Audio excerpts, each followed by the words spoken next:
So what is up, guys? Suda the Savage back, and today we are here with NFL Week Matt Ryan, Zach Wilson, Jamarcus Russell, but most importantly, Week Jameis Winston predictions. It is NFL Week 2 predictions. Now, if you're looking to watch a certain matchup, timestamps are in the description below, so make sure you click on that matchup. Anyways, last week I went 9 for 16, so I'm not too upset with myself, but there were definitely a lot of upsets that I did not see coming. But anyways, I'm going to be keeping track of that all season. But anyways, we got 16 more predictions to get to this week, so without further ado, let's get this video started. So we are starting off with our very first matchup, Thursday Night Football, between the New York Giants and the Washington Football Team. Yeah, this matchup never excites me. I'm usually going to be pretty bored at this match, or there's going to be something really clunky that happens. Anyway, starting off with the New York Giants, you fell up short to the Denver Broncos, 27-13 last week. Now, Daniel Jones didn't really have himself a great game. Threw for 267 yards, 1 touchdown, no picks, but he did have 1 fumble that he did lose. Anyways, he was also your lead rush with 27 yards and a touchdown. That really shouldn't be happening. You got Saquon Barkley, but he only had 26 yards on 10 carries, so I really think you should be giving Saquon the ball more. Anyways, in terms of receiving, you only had 3 guys that showed up. You had Sterling Shepard with 113 yards and a touchdown, Darius Slayton with 65 yards, and then Kenny Golladay with 64. Other than that, no one showed up on that receiving core. In terms of defense, you really struggle against the Denver Broncos, but they're a very underrated offensive unit. It really just depends on how the quarterback plays, and Teddy did well, so that offense was able to smother that defense. And then onto the football team. Last week, you lost the Chargers 20-16.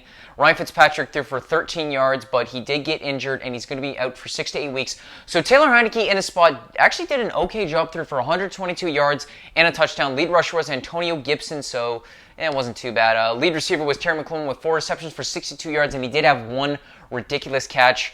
Then you had Logan Thomas with 3 receptions for 30 yards and a touchdown. And honestly, that was about it. There was really nothing special about how you played against, how the offense did against the Chargers. Like, the defense did what they could, but in the end, the Chargers were just the superior team.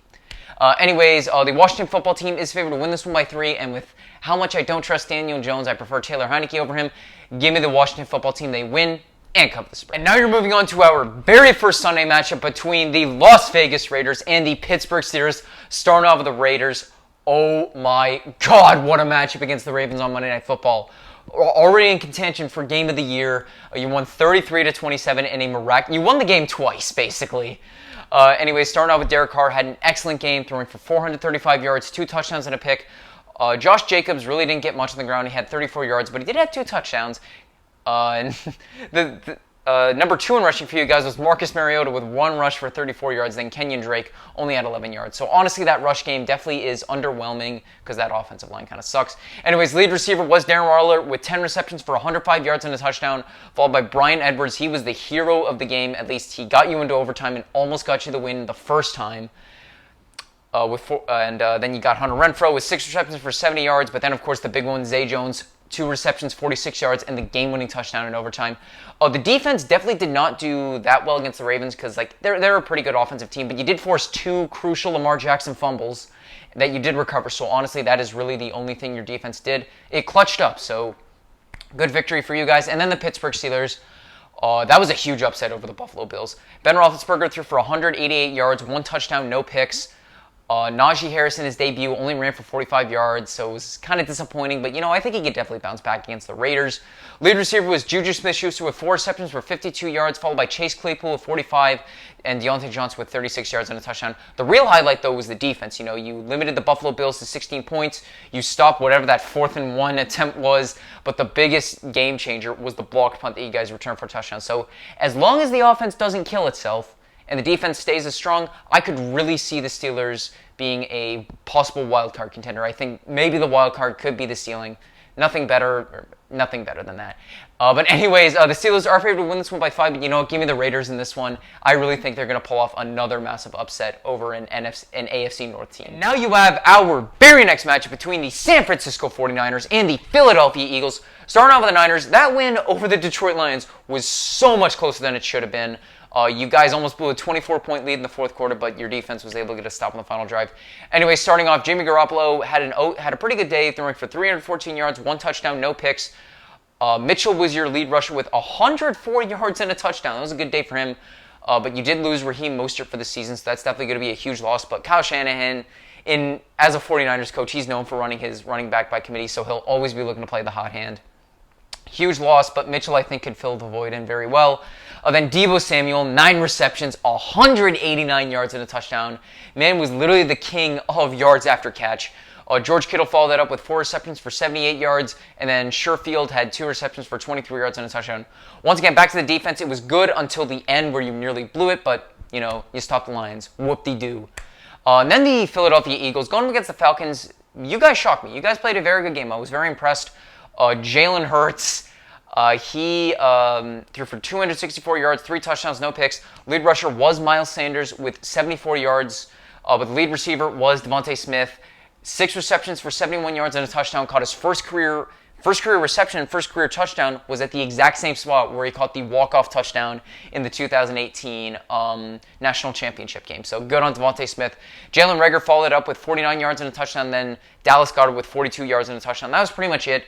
The defense just completely made Matt Ryan's life and the Atlanta Falcons' life a living hell. So good on you guys. Good job. Anyways, the 49ers are favored to win this one by 3.5. I'm going to say that they win and cover the spread, but don't keep it as close as you did last time. Seriously, just finish off your opponent. Now you have our very next matchup between the Houston Texans and the Cleveland Browns. Starting off with the Houston Texans, wow. I thought you guys could have gone 0-17, first team to do it, but you pulled out a 37-21 victory over the Jacksonville Jaguars. That was actually a very impressive victory. Starting off with Tyrod Taylor, he threw for 291 yards, 2 touchdowns, no picks. He had a great day. Lead rusher was Mark Ingram with 85 yards and a touchdown, followed by Tyrod Taylor with 40 yards. And Phillip Lindsay, he would have 25 yards and the only other rushing touchdown. Lead receiver was Brandon Cooks with 5 receptions for 132 yards. And then Brown, he had 67 yards. And then Danny Amendola with 5 receptions, 34 yards and a touchdown.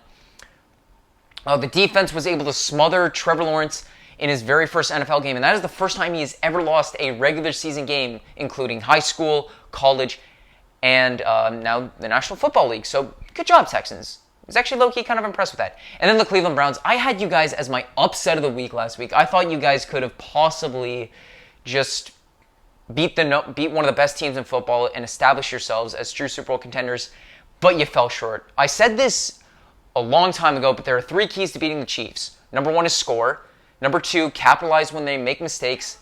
And finally, don't let your foot off the gas. Oh, you let your foot off the gas. Anyways, Baker Mayfield threw for 321 yards, no touchdowns, and a pick. And that pick came in the fourth quarter when the Browns were trying to make their game-winning drive. So it was absolutely costly.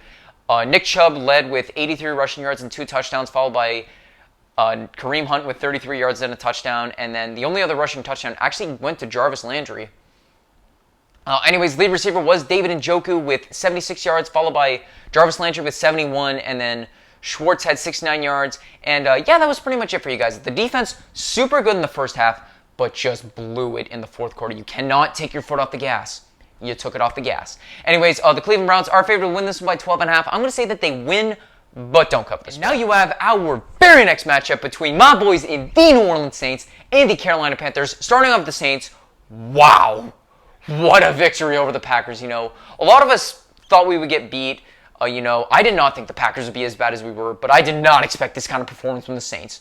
Starting off, Jameis Winston in his debut did a decent job, threw for 148 yards, 5 touchdowns, 148 yards. He was really carried by the rushing game, but when the rush game's that strong, Jameis Winston doesn't really need to do too much, so I was happy with how Jameis played. Alvin Kamara was our lead rusher with 83 yards, followed by Tony Jones Jr. with 50, and Jameis Winston, not known for a scrambler, ran for 37 yards, so that was very impressive. Lead receiver was Deontay Harris with 2 receptions for 72 yards and a touchdown, followed by Juwan Johnson with 21 yards and 2 touchdowns. That was pretty much it in terms of receiving. I mean, we did have receiving touchdowns from Chris Hogan and also Alvin Kamara, but a bit of a disappointment was definitely Marquez Callaway, as he only had 1 reception for 14 yards. But I didn't really expect much when going against Jair Alexander, so hopefully he can break out against the Panthers. The defense was just amazing. Nothing else I could say. When you stuff the Packers with 3 points, it's a good day. Then the Carolina Panthers, Sam Darnold got revenge on the Jets in a 19-14 victory. He threw for 279 yards, 1 touchdown, no picks, so he did well. Lead rusher was Christian McCaffrey, as he had 98 yards, and he was also lead receiver with 89 yards, so Christian McCaffrey is back, baby. It's good to see. Anyways, DJ Moore followed that up with 80 receiving yards, and then Robbie Anderson with 1 reception for 57 yards and a touchdown. That's a connection. Like, Sam Darnold and Robbie Anderson had a pretty solid connection in New York, so hopefully we can see that a little bit more in Carolina. The defense did a good job against the Jets, but it's the Jets. They're definitely a better team than they were last year, but still got the victory anyways.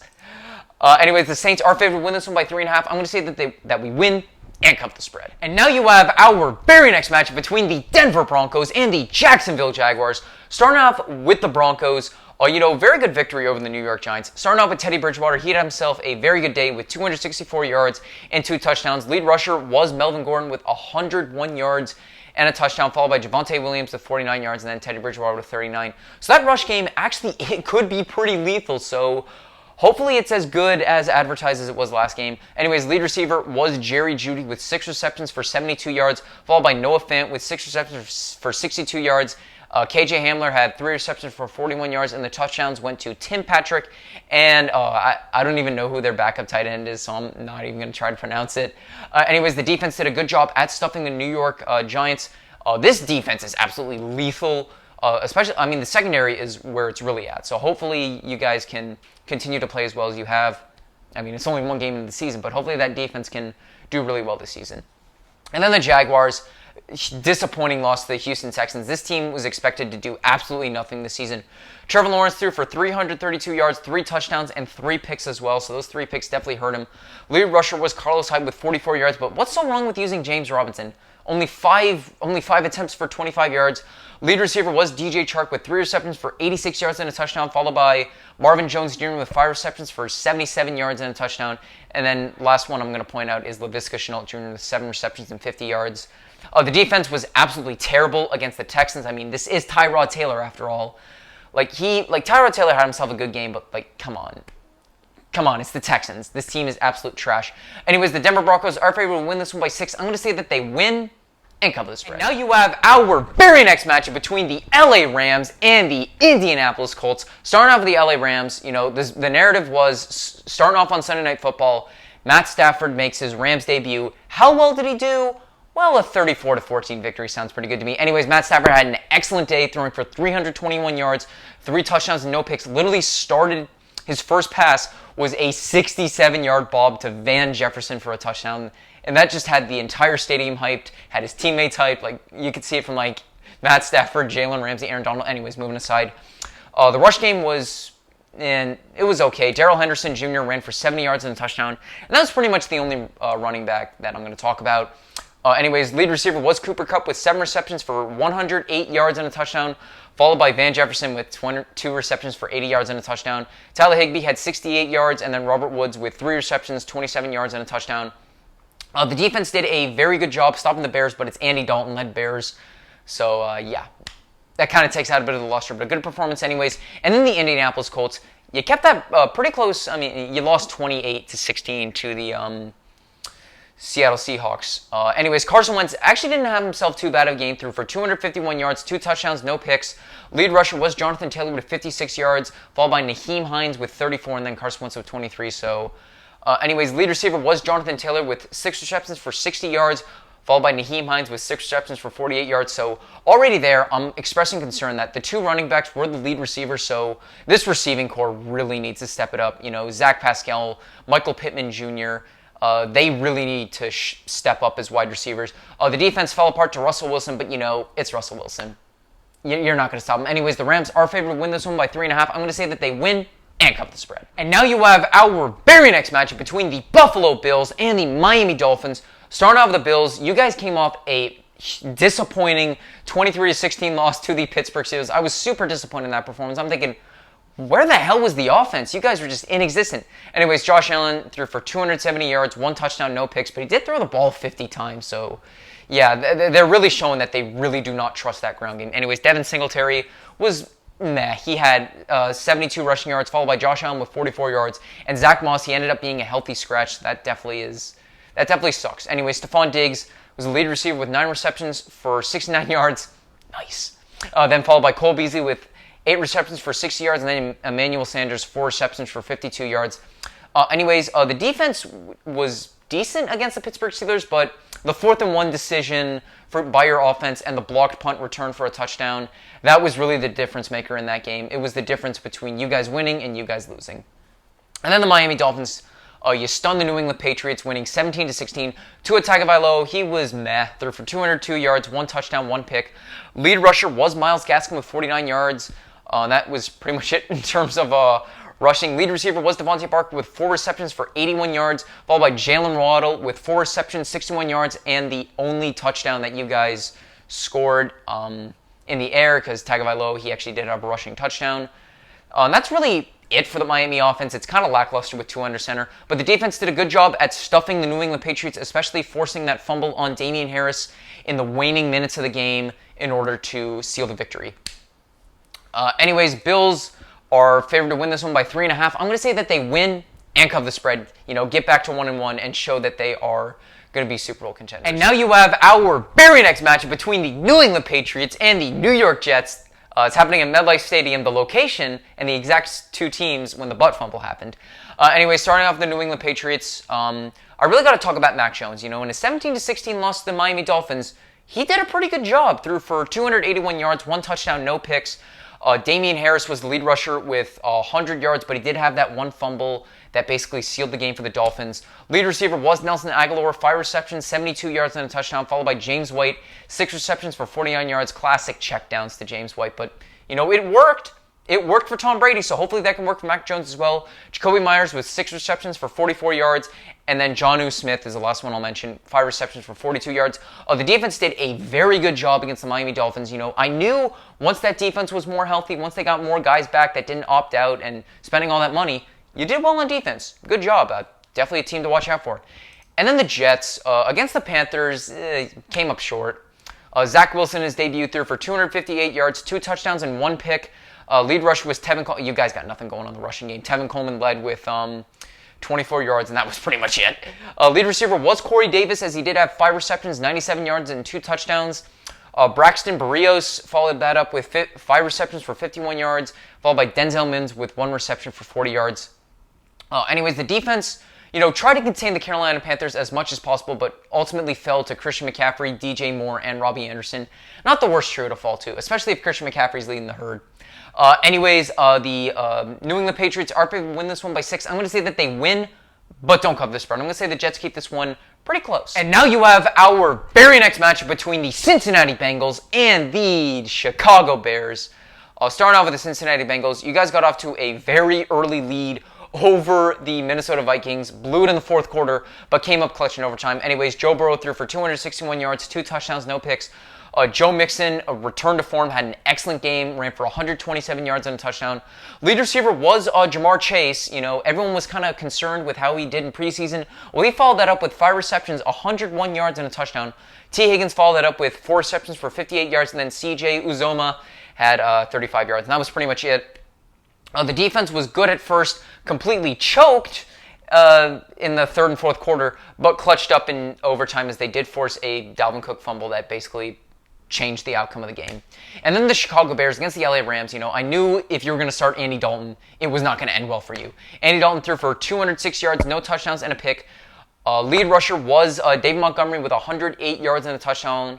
The only other rushing touchdown came from Justin Fields, as he had 1 carry for 3 yards and a touchdown. Lead receiver was Marquise Goodwin with 4 receptions for 45 yards, followed by Cole Kmet, 5 receptions for 42 yards. Allen Robinson definitely had a down game, but when you're being covered by Jalen Ramsey, you're not going to get much production. He had 6 receptions for 35 yards. Then ultimately, the other wide receiver people we talking about is Darnell Mooney, as he did burn Jalen Ramsey on that 1 play last year. Well, he was contained to 5 receptions for 26 yards.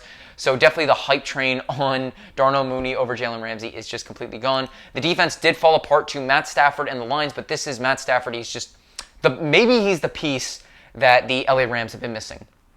So yeah, anyways, the Chicago Bears are favored to win this one by 2.5, but considering Andy Dalton is going to be starting against his old team, I would trust this more in the hands of Justin Fields, so give me the Cincinnati Bengals in this one. And now you have our very first 4 o'clock game between the Atlanta Falcons and the Tampa Bay Buccaneers. Oh, the Falcons, always Tom Brady's bitch. Hate to say it, but it's true, especially after the Super Bowl and the choke that you had last year against the Bucs in Week 15. Anyway, starting off with the Falcons, you guys were absolutely terrible against the Eagles last week. Matt Ryan only threw for 164 yards, no touchdowns, no picks. Just got completely smothered by that defense. Lead rusher was actually Cordarrelle Patterson with 54 yards, followed by Mike Davis with 49. And yeah, that was pretty much it. Lead receiver was Calvin Ridley, 5 receptions, 51 yards, followed by Kyle Pitts. Everyone was hyping him up, but he had a kind of a down performance, 4 receptions for 31 yards. Hopefully he can regain the hype. I mean, I do like Kyle Pitts a lot. I just don't really like the Falcons that much. And then the only other receiver I'll mention is Hayden Hurst, 4 receptions for 28 yards.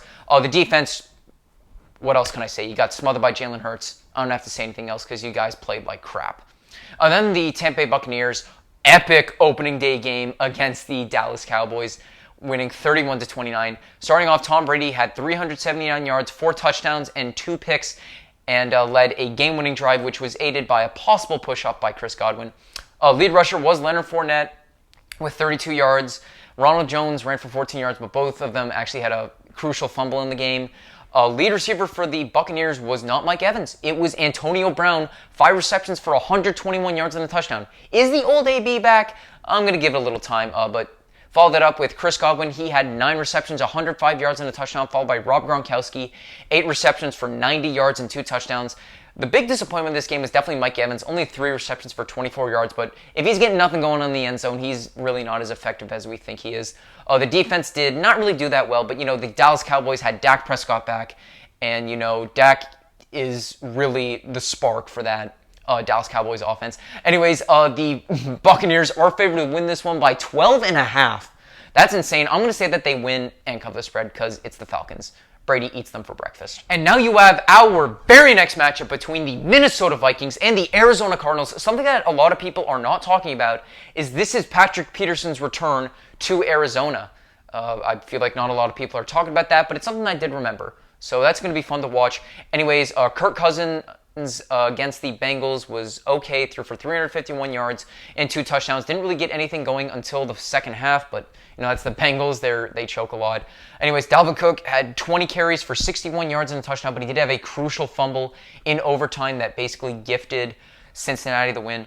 Lead receiver was Adam Thielen with 9 receptions for 92 yards and 2 touchdowns, followed by KJ Osborne with 7 receptions for 76 yards, and then Justin Jefferson, 5 receptions for 71 yards. And that was pretty much it. The defense, had a hard time against Joe Burrow and Jamar Chase. Like, those two just completely lit up that defense. And also Joe Mixon.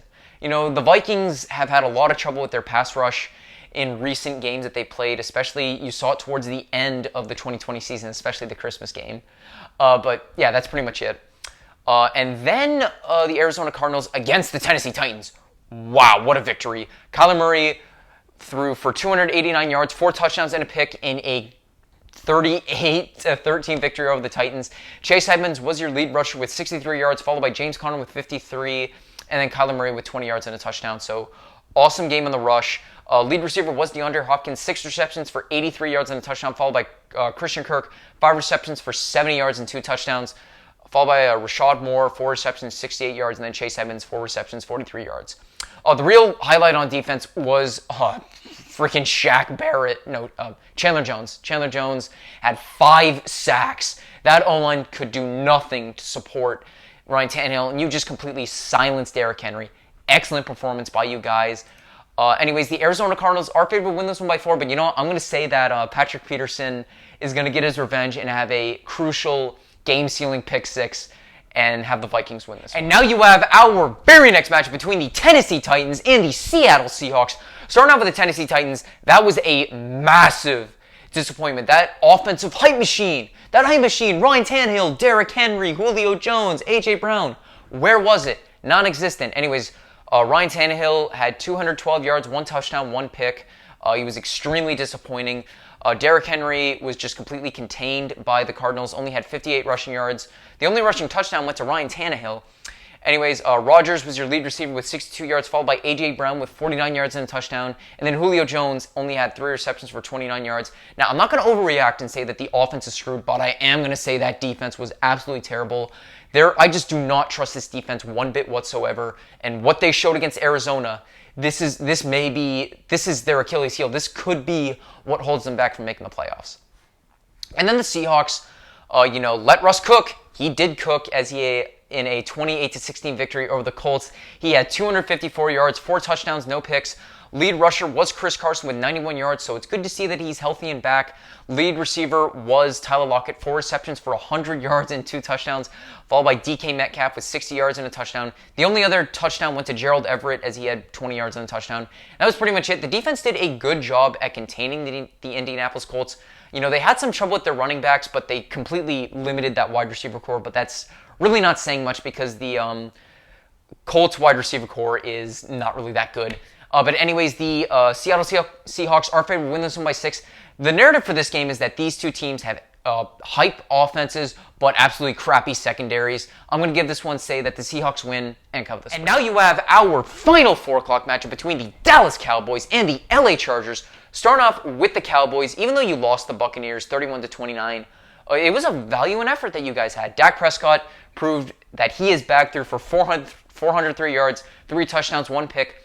But you know who wasn't back? Ezekiel Elliott. He had a terrible game, ran for 33 yards. Now, it was the Buccaneers, and they do have a very good pass rush, but, Zeke, hopefully he can rebound against the Chargers. Actually, I don't hope that happens because I hate the Cowboys. But the receiving game was strong. Amari Cooper led with 13 receptions, 139 yards and 2 touchdowns. And CeeDee Lamb, 7 receptions, 104 yards and a touchdown. RIP to anyone who played against them in fantasy football. I played against Amari Cooper and Gronkowski, so I just got completely destroyed. Anyways, the defense did fall apart to the Buccaneers, but it is the Buccaneers. You did force 2 turnovers, but actually you forced a lot of turnovers. I think you might have forced like 5, but in the end, the push-off by Chris Godwin was ultimately the turning point in the game and led to the loss. Anyways, and then the Chargers, you guys had a nice 20-16 victory over the Washington football team. Justin Herbert threw for 337 yards, 1 touchdown, 1 pick. So he did well. Austin Eckler had 57 yards and a touchdown, so rush game was kind of meh. But lead receiver was Keenan Allen, proving that he is a force to be reckoned with. 9 receptions for 100 yards, followed by Mike Williams, 8 receptions, 82 yards and a touchdown. Jared Cook, 5 receptions, 56 yards. That's pretty much it. I mean, you did stop the Washington football team defense, but even though they switched from Ryan Fitzpatrick to Taylor Heineke, honestly, I'm a little questioned with both quarterbacks. Who's going to be more effective? Who knows? Anyways, the Chargers are favored to win this one by 3, but you know what? I really like what I see from this Dallas Cowboys offense, so give me the Cowboys. And now you have our Sunday night football matchup between the Kansas City Chiefs and the Baltimore Ravens. Starting off with the Chiefs, a very clutch 33-29 victory over the Cleveland Browns.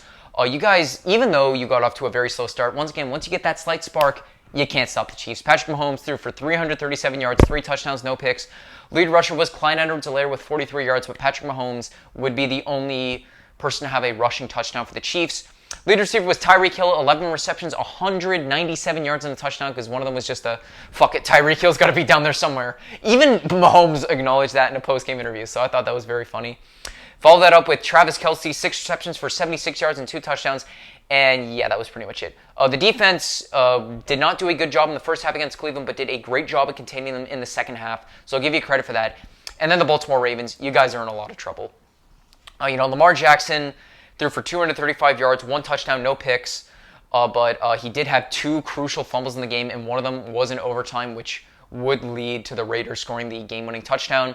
And also, I didn't mention this in the last video since I filmed it before it happened, but you guys won't have Gus Edwards or Marcus Peters for the entire season, so that's something that's definitely going to hurt.